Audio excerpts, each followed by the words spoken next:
தூங்க போனதில்ல ஒன்னாலதான் கண்ணே ஒன்னாலதான். யார் பேச்சு கேட்டாலும் என் காதில் கேட்பதெல்லாம் உன் பேருதான் நெத்தான் உன் பேருதான். இத்தனை நினப்பு என் மேல இருந்தும் எட்டி போகலாமோ? கட்டுப்பாடு இருந்தும் கட்டிக்கு முன்னே ஒட்டிக்கொள்ளலாமோ? முத்தமிட்டா மோசம் என்ன உண்டாகும்? சத்தமிட்டா உன் நிலைமை என்னாகும்?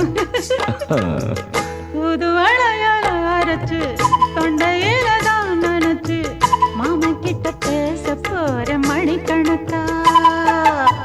தூண்டாமணி விளக்க தூண்டி விட்டு எரிய வச்சு ஓ முகத்தை பார்க்க போற நாள் கணக்கா.